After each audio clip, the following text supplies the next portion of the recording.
Well, welcome back to another episode of Buffalo Happy Hour. Mike, what's going on? Derek, long-awaited interview, so I'm excited to start this off. Do you want to introduce yourself and your title, I guess? Because I know you wear multiple hats, no pun intended, and then we can dive right into it.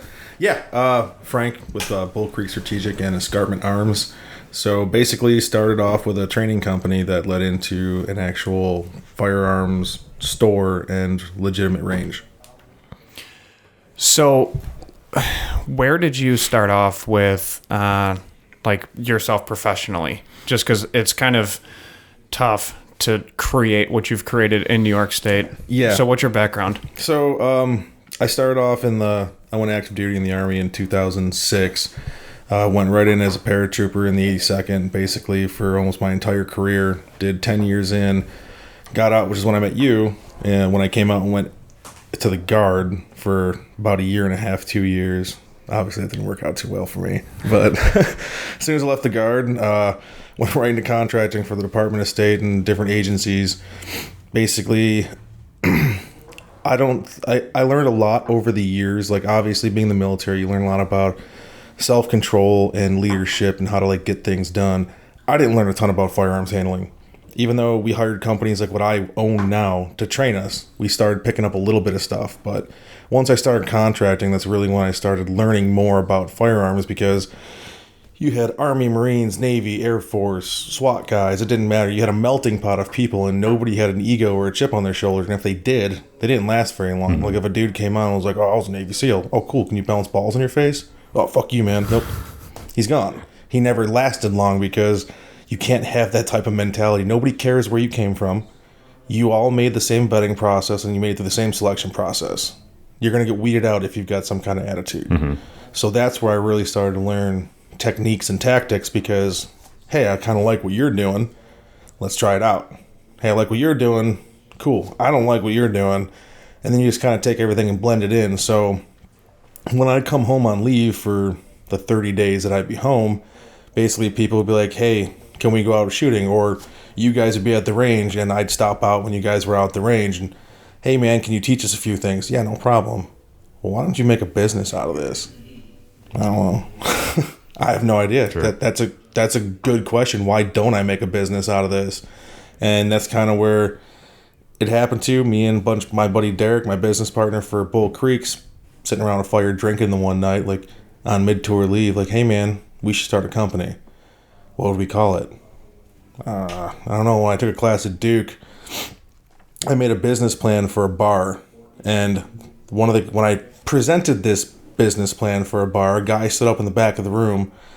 "Hey, man, are you talking about this bar in Pendleton?" I was like, "Who are you? How do you know that?" Like some sergeant major from group, just grew up in Pendleton, went to Star Point, same high school I went to high school with my father-in-law. And he knew exactly what bar I was talking about. And he's like, "You know what runs through that town, right?" I was like, "No." He's like, "Bull Creek." Like, no shit. I'm like, Bull Creek Saloon or Bull Creek Tavern. That's awesome. So then when fast forward 10 years where I pushed the whole bar thing and started deploying, what are we going to name our training company? I don't know. Everyone's tactical this, tactical that. Right. Bull Creek Strategic.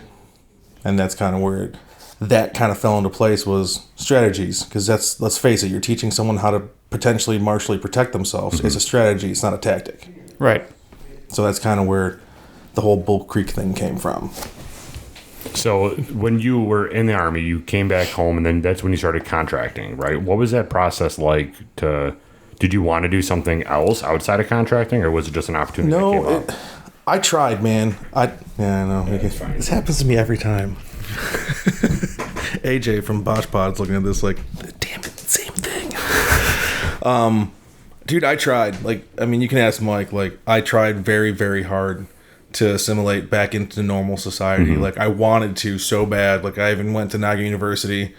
I've got a bachelor's in criminal psychology, and then basically I'm pretty close to finishing my master's in computer forensics and information security technology. Oh, cool. And then I've got an associate's in business and another associate's in heating and cooling. But when I got out in 2012, 2013-ish, like, I tried, like, so hard. Like, that's all I wanted to do was, like, be a normal person. Couldn't do it. Just didn't work out. I didn't fit in well. And basically, me and my wife talked about it. And it's like, hey, I'm good at one thing. Like, I hate to say it. And she's like, well, it's for a certain amount of time. It's not like other deployments. It's only 2 to 3 months at a time. We'll try it out for a little bit and see how it works. So that's what led me to doing that for about 2.5 years. I lived in Baghdad, somewhere around there. Go for 90 days, come home for 30 days. And then blew my knee out, and that's when I came home and started Bull Creek. Gotcha. And I still contract now. It's just I don't contract for State Department or anybody like that. It's all private. Oh, okay. Meaning what? For those that don't understand that. Basically, when I was doing contracting originally before for the State Department, it was high threat diplomatic security.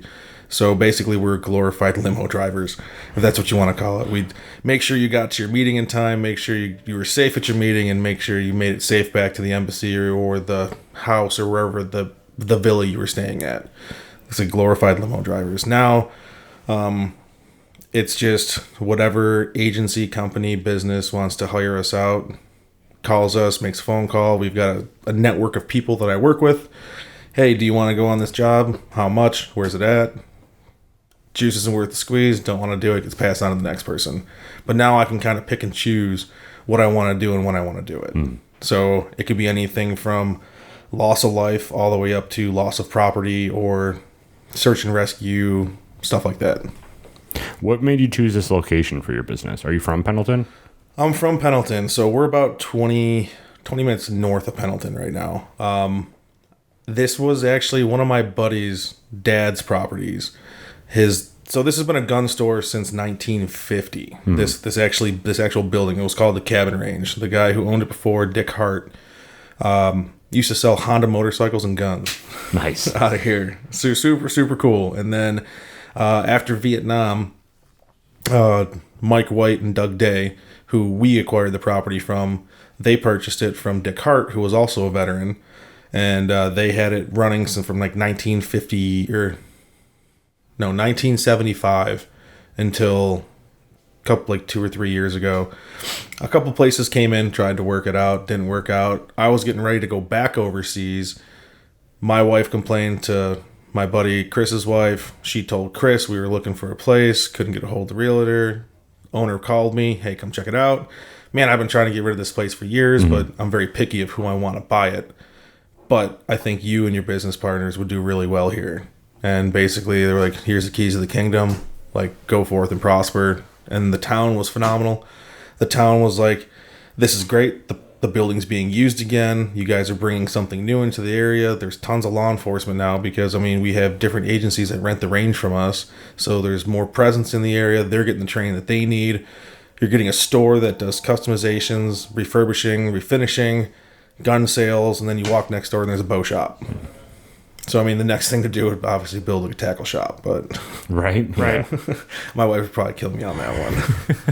So when you guys acquired the building and kind of did your build out, one of the massive undertakings that you took on was the range itself. Yeah. So can you talk about that entire process? Because it was dude, you were posting so many videos of just rocking a tractor for hours. Yeah. Building berms.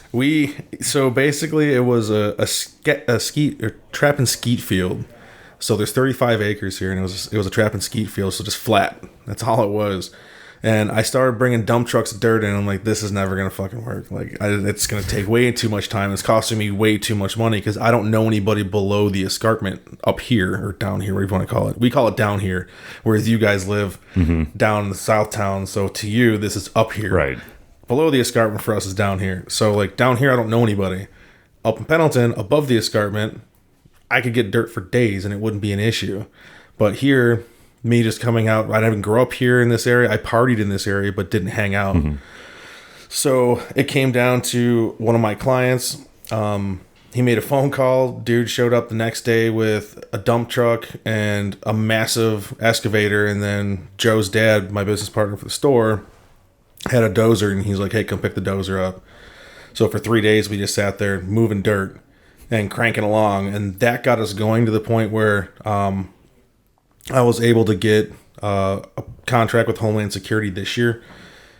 And with them coming in, then that gave me the revenue to, and you saw me in the springtime this year, in Memorial Day, we moved like 17,000 yards of dirt to build a second bay in like 3 days. Wow. Yeah, so I got Bobcat of Buffalo, super good dudes, veteran-owned company too. Like, they hooked us up, got an excavator out here. My buddy Adam, who owns a bow shop, owns a small little D3 for grading, and basically worked from sun up until sundown until the range was done. And then my other buddy who owns Empire Site Solutions hydroseeded everything. And now we're hopefully good for at least a year. How big is the range? So there's two 75 by 75 square bays. So basically you can have two bays of 20 people at a time. I mean, there's a class back there right now. We're doing a handgun tactics class right now. So you can have two sets of 20 people, so 40 people basically back there. And then on the other side, there's going to be two small 20 by 20 bays that we're hoping to actually land like USPSA and like practical shooters and steel challenge next year. So basically this place is just going to be the range facility in Western New York to go to, whether you're looking for training, whether you're looking for education, competition, or your department just coming to use the facility. Sure. Makes me super happy. So when you were developing the range, was it just a sketch up on like a bar napkin at first, and you're like, this is kind of what I'm thinking, and it was just Knights of the Round Table? Yeah, so we sat there, me and Joe, and like I started Google Earthing everything because that's what I used to use overseas was Google Earth to like navigate Baghdad. So I'm pretty spot on with Google Earth. And sat there and was like, well, there's a hill here. So we actually just shot into the little dirt hill from when they made the railroad tracks to go to Somerset, the power plant. We used that for the first like six months, something like that. And then as I was looking it out, I was like, well, there's towers. So if there's two or three towers, like, well, why don't we just make the towers as the points to each bay? Mm-hmm. And then that's kind of where the diagram came from, was that it should have been done a different way. 100% yes. 100%. But we're 35 acres, but we're narrow. So Gotcha. We can only do so much. So right now with the way it's set up, it works for us. We don't need to go any bigger. We don't need any more ranges.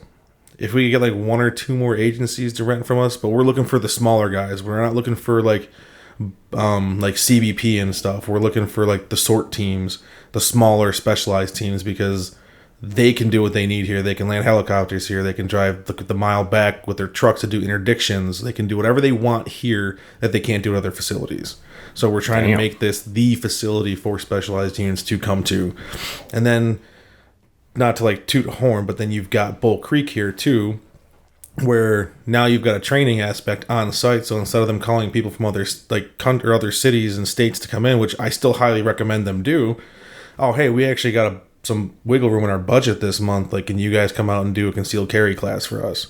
So then Bull Creek will come out and do one of our practical handgun classes where it's all from concealed, and you're trying to meet our standards, which are sub-second standards from concealment sometimes. So that's kind of where the roundabout business plan is for that is. What is permitting like to get a place like this up and running? Because that has to be crazy. Honest, it was probably the easiest process I ever went through. Like, because it was already zoned a gun range. True. Yeah, so since 1950, this place was a gun range and a gun store. So we didn't have any issues with the town. The town, like I said, hugs and high fives. Like, they were here once a week helping us out. Like, we've had nothing but amazing response from the community. Like, neighbors in general, like, just stop by just to say, hey, I love what you guys are doing with the place. Like, I can't believe what you've done with it. It's amazing to drive by and see cars in the driveway every single day. Like, I can't keep the entrance of that driveway fixed. I fix it every 3 months so that it's smooth. But just the amount of traffic it has and it's being stone, it just digs up every single time. But the paperwork process, it was simple. Like, if we would have went someplace else, it would have been hell. Oh, I'm sure. But now you jump over to Escarpment Arms, the store, the FFL side, it was a bitch because we already had an FFL in Lewiston in Joe's basement. So from that, then we had to start a new FFL, which was budgeting and paying for a whole new basic corporation. And then we had to file all new licenses with the state of New York, sales licenses, pistol permit for the business, all that stuff, which took like months. We're like, well, we already have it here. Why can't you just like laterally transfer it here? Well, you can't do that. You got to file for a new one because you're a brick and mortar now. So there was a point for, I think, like the first 2 months where if you bought a handgun here, you actually had to go to the other location to pick it up because we couldn't necessarily transfer it from you here because we didn't have our pistol permit to sell in New York State at this location. You could buy it. We just couldn't transfer the NICS check and the background check here, which was a pain in the ass, but people were pretty willing and about like, hey, we get it, man. We've seen the process you've gone through with this place. We can deal with that little hassle because it's only 20 minutes down the road anyways. So the FFL side, that was a pain, but the actual legality side of permits and stuff, it was simple. So there are two different businesses? Yes. Okay. So Escarpment Arms is the gun store and the manufacturing side. Bull Creek is the training side. Gotcha. Was there any special paperwork for helicopters and other aircraft, or you just worked that out with FFA or FAA? So that's all on the pilots. So Okay. when Air and Marine wants to come here and they're going to start utilizing the facility, like they already rent the range from us. They want to start doing more aerial stuff here. That's on them to deal with all that. But I mean, there's no skydiving center down the road anymore, so there really isn't a ton of air traffic that comes through this area. Why? What happened to them? I don't know. What was their name? Frontier Skydiving? Yeah. But like the only one that's down here now is Skydive the Falls. No kidding. Yeah. I didn't know Frontier closed. I know. I heard about it. I don't know if it was last year or the year before because I was like, hey, I'm going to get back into jumping and that'll be perfect. It's a mile down the road. Right. Saturday morning, I could just come and jump, drive over to the shop and do whatever I have to do. And then like, oh, damn, they closed. Like, shit. Oh, that's really sad. Yeah. So, but yeah, that's all on the pilots, like with that stuff. That's Okay. all. It's all them. I have nothing to do with that. But the thing is, we have the space. And that's all they really need is the space, and then they can make the phone calls of who they have to call. What size helicopters? Is it all like little birds, or are you having like legit? So Air Marine has Blackhawks. Okay. So, which is more than a 75 by 75 square bay is more than enough room for a Blackhawk to land. So that's kind of, if they want to do it when they want to do it, like we're just working the logistics out of that right now, but hopefully that starts coming down soon because then I get access to play with helicopters. Right? Yeah. It's got to be sweet. Yeah, that's like the best thing. Like everyone's like, oh, I see pictures and videos of you in helicopters all the time. I'm like, yeah, it's so cool, but we have to pay for that. This I wouldn't have to pay for. Do you like sit here and think this is sweet that I get to do this?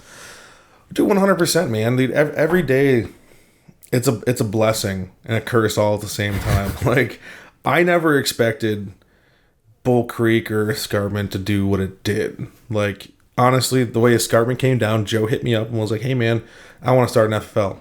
Like, dude, go for it. I'll support you 100%. Can you explain what an FFL is just for people that don't know? Federal firearms license. Okay. So at that time, I was drawing on napkins our slides, like the EA slide, which here. So like the EA slide, this is our cut here. So this is our design. This is the Mark III. So I was drawing that. I mean, I was drawing it on a napkin in Baghdad. Like, well, all these dudes have these bougie ass guns here. What do they do? I don't know. Like, well, what the hell? Like, why doesn't somebody make a gun that actually lowers recoil or is easier to control muzzle rise? Like, why isn't anybody doing this? This was in 2014, 2015. So me and a dude, Mike, who I met online for Cerakote, who lived locally, started machining this stuff back and forth. Like, I'd send him designs, he'd start working them. Holes were too big, barrel would pop out. It was like a 3-year process. And then finally got to the point where they were good. And Joe was like, well, I'm doing this FFL thing. I'm like, here, bud, this is yours. You now have your own slide cuts. And that's kind of where it was. And so he kind of ran with it. And then basically when the pandemic happened, we were like, well, let's make this a thing. Let's, with our powers combined, merge both businesses and see what we can do with it. And that's kind of what happened with it. In the store, we got the store and then got everything going. I remember when we were going back and forth talking about how much ammo was being purchased. Oh my God. And this is like early on. You got an ammo sponsor. Yeah. And you hit me up. You're like, dude, it finally happened. Like, I don't have to spend as much money on ammo. And I was like, what's your round count for the month? You're like, I stopped counting. Yeah. Like, it doesn't even make sense anymore. Yeah. What is that process like now? Now, that actually died off, which is fine. Mm-hmm. I still get good deals from the guy, but I'm probably spending, like, for the business for Bull Creek and the training side, I'd say like $500, $600 a month goes to ammo. That's not terrible. It's not terrible. It still sucks. Yeah. But I mean, that's budgeting in like training ammo for the instructors and class ammo for teaching. So I mean, that's taking care of 5 dudes when they're on the range with me. So it's really not terrible at all. No. So what do you want if someone was to take a class? What do they need to bring?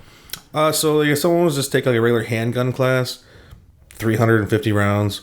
So you need eye pro, ear pro, your firearm, a good holster. I don't care about mag holders or anything like that. I don't care about belt systems and shit. Like, yeah, if you've got a cool like Wilder tactical belt like this and you want to run it outside the waistband, run it. But we're very practical on what we're teaching. Like, you see all these companies out there teaching all this fancy fucking tactical stuff. And it's just, I don't understand it. It's just flashy, licky, chewy shit. Like, oh, lights and cameras. Look at how cool this is. Great camera angles and shit. Like, that's awesome. Look at how cool that guy looks. It's not practical. Right. Like, it's not practical. And, like, when we show up to some events, like, there's, like, don't get me wrong, the dudes that teach with me at these events, they're my boys. And I love them to death. And we do a lot of cool shit together. But I love it when I go to these events and me and Travis stand there and look at our class of, like, 15 to 20 people. We're all just normal. Jeans, t-shirt, then you look at the other 3 bays and everyone's cry tuxedos, fucking plate carriers, belt systems. And if you're actively working in that stuff every day, I expect you to show up to my class with that stuff on because you wear it 90% of your life. But if you're just a normal everyday person, like, yes, you should understand how to do it, but you shouldn't take every single class of your life in that kit because 90% of your life, this is how you're dressed, how you guys are dressed, how I'm dressed. So I just love standing there just looking at the crowd like, yes, we have normal people out here. Like, and then you see us running and gunning and moving and being really, really fast. And it's like, oh, what are those guys doing over there? Like, they're just training, man. Like, I love it. It's cool. But, yeah, like a basic class, the reason why we do that round count, like, we kind of changed it once the whole pandemic thing happened because people were like, well, it's hard to get ammo, it's hard to get this. You won't use 350 rounds. Like, you'll probably use 250 rounds or maybe 300, if that. I always make it more just so when you leave, you've got 2 or 3 boxes of ammo left over. So now you can take what you learned from us to the range yourself and work on it. And I've had people like, well, you said it was 350 or 400 rounds and we didn't even use that. Well, yeah, but now you can go home and you can practice this on your range. Right. But, I mean, don't get it twisted. You don't need ammo to learn how to shoot good. Correct. Dry fire. You can dry fire for a minute a day and go to the range and be just as proficient as not firing a gun. And I can see it, like, when I do private classes, I tell people, hey, you got homework. In between here and the next class you take with us, I expect you to be dry firing.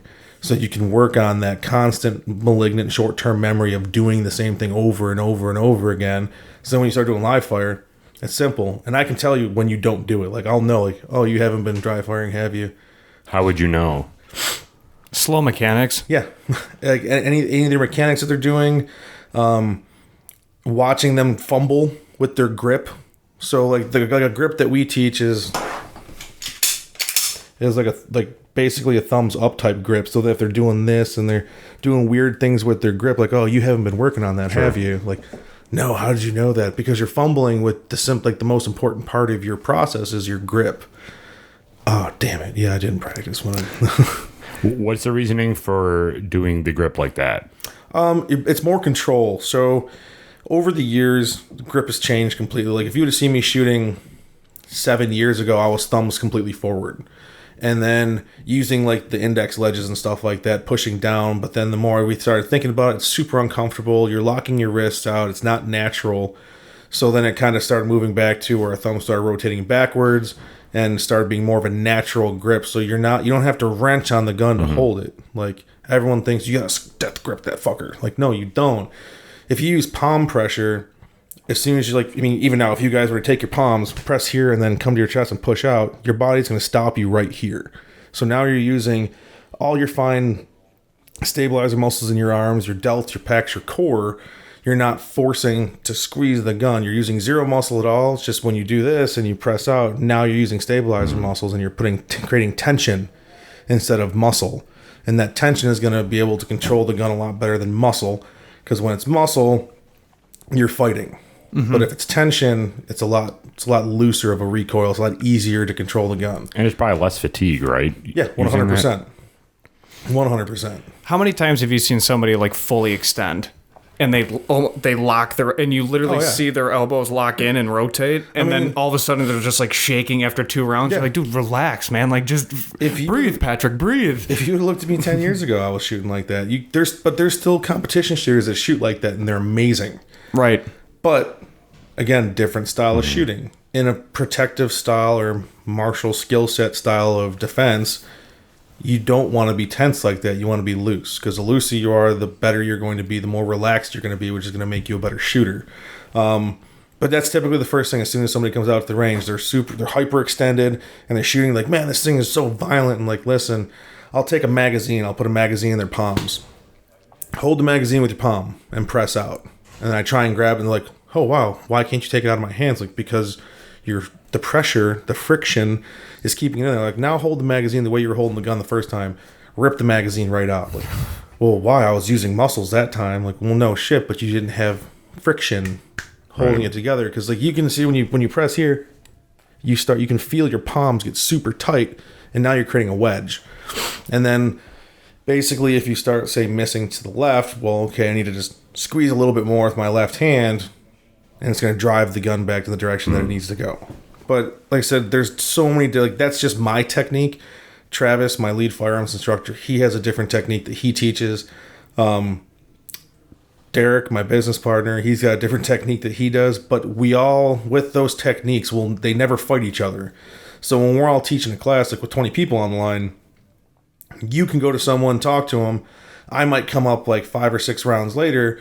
Hey man, if that's not working, try this. Oh yeah, I like your way a little bit better. And then Travis comes up.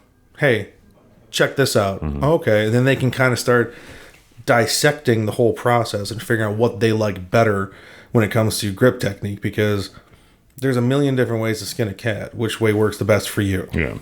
And is it a comfort thing too, where like some people just prefer it one way? Yeah, 100%. It definitely comes out of comfort. Like the biggest thing that I laugh at though is when someone's like, oh, I didn't buy that gun because I didn't like the way that it felt in my hands.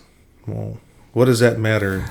I mean, in all honesty, like, what does it matter? If you've got a proper grip and a proper trigger pull, it doesn't matter what the gun feels like in your hand, because you've got the proper everything else anyway. Just like Glocks. People look at Glocks like, oh, they're ugly.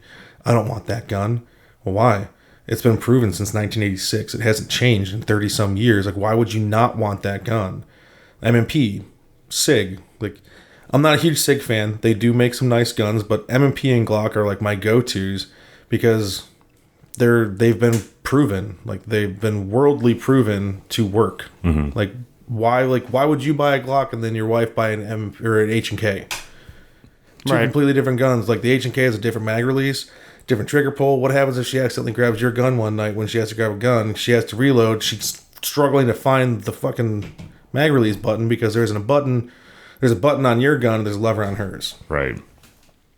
So consistency is probably better. Consistency is key, man. The more consistency breeds efficiency. Is like, you'll hear me say that in classes. The more consistent you are with something, the more efficient you're going to become at doing it. But don't get it twisted. You can be consistently bad at shit. Oh yeah. And that's where people get bad habits from. So like guys who claim to be instructors who have been teaching for a long time, that just learned on their own. Those are the type of guys who a lot of times you'll see teach bad habits for things, because, oh, well, this is how I was taught. My granddad taught me to shoot, or this is how the academy back in 1980 taught me how to shoot. That's all well and good. I'm not taking that away from you, but the world has changed a million times since we've started talking. It's very dynamic. So you mean to tell me in the past 30 years, your technique for shooting hasn't changed? Right.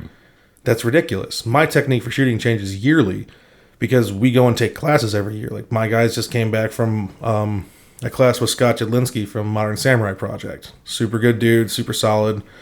I was supposed to go to the class. I tore my labrum, couldn't go. I had to go get an MRI with contrast done. But every year, my guys go and take a class to better themselves. And then if you take a class of this year, take a class of this next year, the same class, it's going to be different. Not dramatically different, but, well, hey, you taught us this last year. Why didn't you teach us this year? Oh, because we found a better way.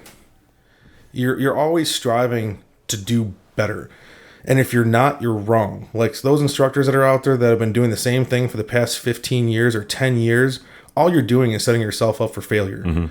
Because somebody out there is training harder, faster than you are, and you're just staying stagnant. And I'm sure there's efficiencies with gun manufacturing that warrants a change in how you're doing things, right? No, not really. No. You can hand me any gun. It doesn't matter what it is. Give me a magazine for it, and I'll probably shoot it just like I shoot anything else. It doesn't matter if it's a Gucci gun that's all decked out or it's a stock gun. It doesn't matter. As long as you've got good fundamentals across the board, you can shoot anything. And if you're good with pistol, it's going to transition over to rifle, which is why you see on all my guns I've got optics risers, so that if I'm shooting a rifle and I drop the rifle to go to a pistol, it's in the same spot in my eye line. My red dot's in the same spot consistently. Interesting. Well, is there a pistol that you would recommend for somebody that is just getting into it? Glock 19. Yeah. Number 1's Glock 19. Number 2's Glock 19. Number 3's Glock. No, so... And people laugh like, oh, you're a Glock fanboy. Like, no, man, I'm not. But you can't take it away from that company. They've made a product that literally has not changed in 30-some years. Like, when I first got issued Glocks contracting, I'm like, damn it. Like, I hate these things. I don't like them. But I never gave it time to understand it. Like, yes, they're designed a certain way, so it's designed off the anatomy of, like, the human body and, like, the ergonomics of the way that we do things. So you were supposed to lock your wrist and do things certainly, so that when you lock your wrist, it brings the front sight post down, and now you've got a solid platform. Over the years, obviously that's changed a little bit, but it hasn't changed the way the gun still manipulates. It still manipulates perfectly fine. You can give me a 1911, which is a straight-up grip. All I'm doing is rotating my hand a little bit differently and firing the gun. But, I mean, if you have a red dot, it doesn't matter anyways. Point dot, shoot. Look at your target, dot falls on target, pull trigger. So, like I said, as long as you've got a good fundamental, like if you know how to pull a trigger and you understand the process of pulling a trigger, you can shoot any gun that's out there without a problem. And that's really the biggest hurdle, is because a trigger is a fulcrum, right? Go back to like high school science class. And a fulcrum has 2 pivot points on it, right? So now you've got a trigger which comes backing up. So now what's that going to do to the gun? It's going to dip it down. Now you've got this fulcrum here, which is your trigger finger. And what is that doing? Coming back and over. So people who are right-handed, typically, where do they miss? Right. They miss low and to the left. Because They pull it. they're pulling, because here's the trigger, basically. It's coming this, because my finger's coming to the left and the trigger's coming back and up. So they're going down. That's why I tend to shoot like this, which is kind of negating one of the fulcrums, because now I'm pulling the trigger straight back to me. Because if you were to look at a pistol, if it's sitting here in a vacuum and you shoot it, where's it going to go? Nowhere. Because there's no pressure, there's nothing holding it in that position. But now, so like if it was just to shoot, it would just go back. But now you put my hand here, what does the gun want to do? It wants to teeter, it wants to kilter. So if you understand the whole process of just grip and trigger, you can literally shoot any gun out there and it should never be an issue. That's why I laugh when people are like, oh, I'm not used to that gun. Well, it shouldn't matter. Just point, like grip, trigger, sights, shoot. So if somebody signs up for, because there's a multitude of classes that you guys offer. So if somebody were to sign up and then, come out for the day's class, what type of options are there to choose from class-wise? So we're kind of starting to switch things up a little bit. We really just want to stick with like handgun technique, which obviously it sounds like it's techniques. People will call us and be like, oh, well, I don't think I'm ready for that class yet. I'm looking for a basic class. Like, I mean, what's more basic than a technique? Like, you can't get any more basic than that. So our handgun technique, carbine technique class, that is exactly what it sounds like. It's a basic level 1 class. It doesn't matter if you're SWAT team, SF, I don't care where you came from. It's still a good class for everybody to take. So even if we're training an agency or a department, the first day, we always pull curriculum out of our level 1 class, our technique class, because it's always good to go back to the basics. And anybody who's been shooting or been operating forever, they'll tell you the same exact thing. Always go back to the basics whenever you're doing some kind of class. Yeah, guys who will, like, some dudes will chirp and be like, oh, well, I know what I'm doing. Oh, do you? Like, okay, do you want to teach the class? Like, Obviously not. Okay, so just listen to there's a method to what we're doing. And then after that, they're like, oh, that actually made perfect sense. Like, I totally forgot about this over the years.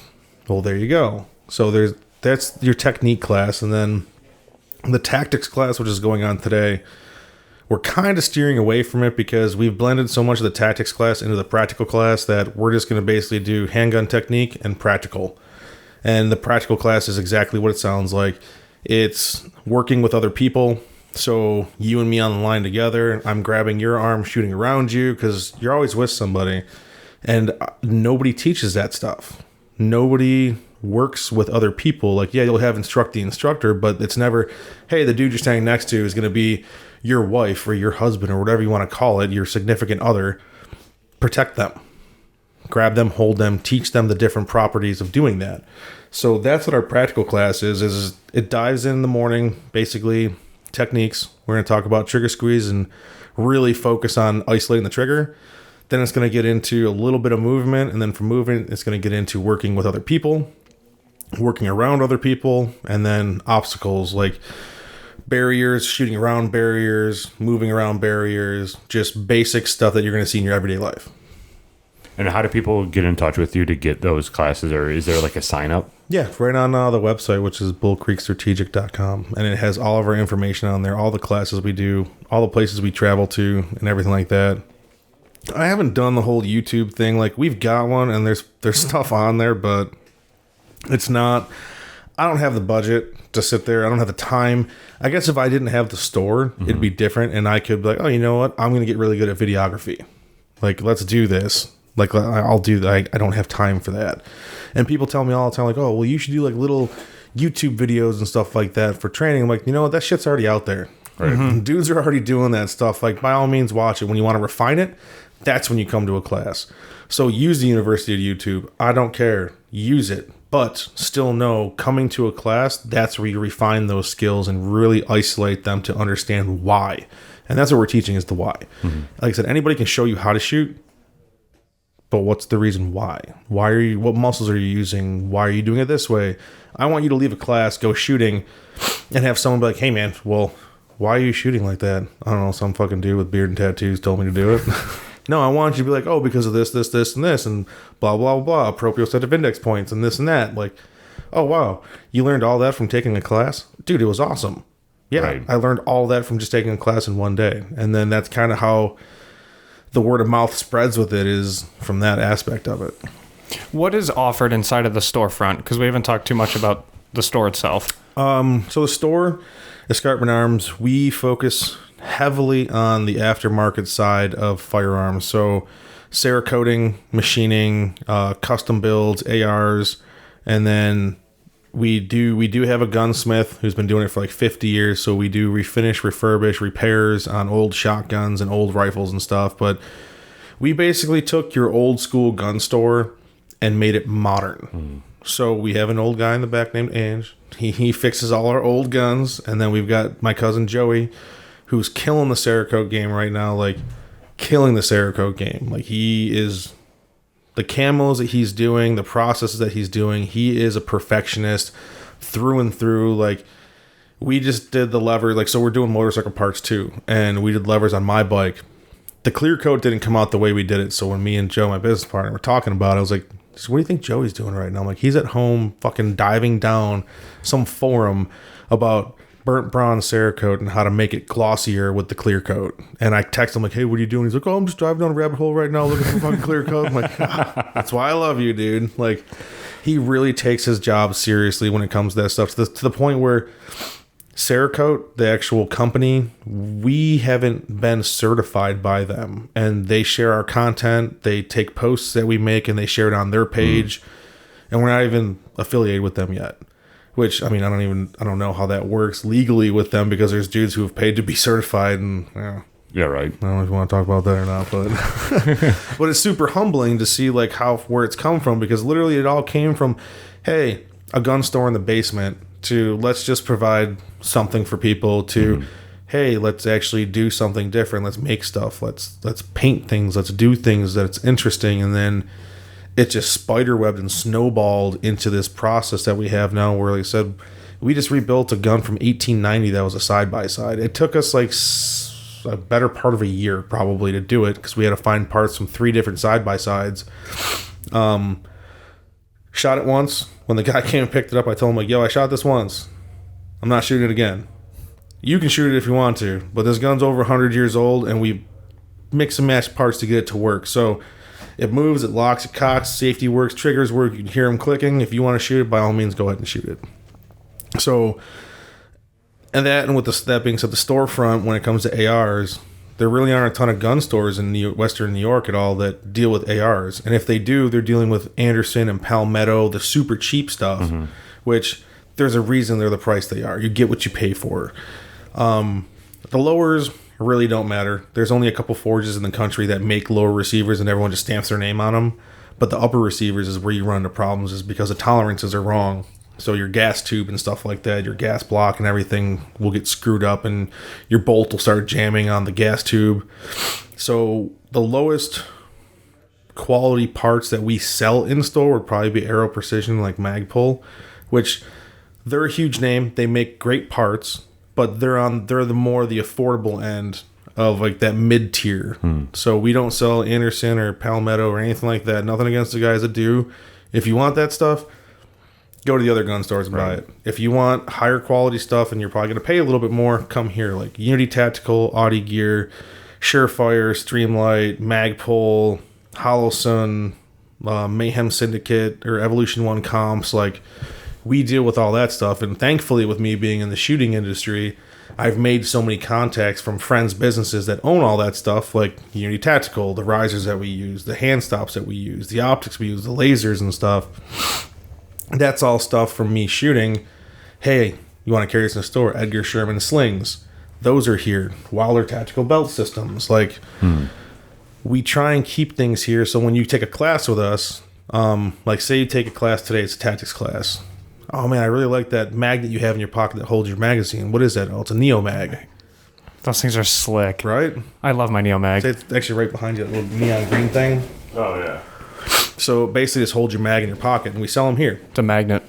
It's amazing. It's just a magnet. It's a magnet with a knife clip on it that sits in your pocket, so your magazine just sits in your pocket and looks like a knife. But you take a class, you see it, then you can... Travis says it's the best. Hey, don't forget to walk through when you leave the zoo, the gift shop. The gift shop, yeah. Don't forget to walk through. Don't forget to browse the gift shop on your way out. Like, that's what Travis tells everybody. It's amazing. It's hilarious because at first we didn't think about it. We're like, yeah, I mean, that'd be cool to do. Like, we should do that. But now that we have the stuff in here, we can't keep it in here because people take classes with us, see the gear we're using, see how well it works. Then they can come through Escarpment, the gift shop, and they can get what they need to get instead of having to order it online. Sure. It makes sense. Makes a ton of sense. It's awesome. Well, thanks, man. Let's hammer the social media accounts. We already mentioned the website, bullcreekstrategic.com for courses and classes and the gift shop with Escarpment Arms. But where can people find all you guys? Facebook, Instagram, TikTok. Bull Creek's big on TikTok. I hate it, but it actually gets a lot of clout. But no, it's like I said, if you're looking for custom stuff and you're looking, or just anything in general, like Escarpment Arms isn't about selling a product. I'd rather educate you and teach you. So if you come here to look for a firearm, we're going to teach you something, not just, oh yeah, you want that gun? Here, go, have a good day. Mm-hmm. So escarpmentarms.com, you can check out all the classes we do, pistol permit classes, multi-state carry classes. We work really closely with firearms training in Western New York. CPR classes, stop the bleed classes too. And then Bull Creek obviously is training side of things, handgun classes, rifle classes, and then hand-to-hand where we're doing practical entanglement classes. So basically BJJ, foam knives, and UTM guns. Oh, sweet. Yeah. Really cool. Good deal. Well, come check them out. Google them, find out where their address is, and come on out because they have everything that you need when it comes to anything tactical. So thanks, man. Appreciate it. Yeah, no problem. Thanks for having me. Thank you.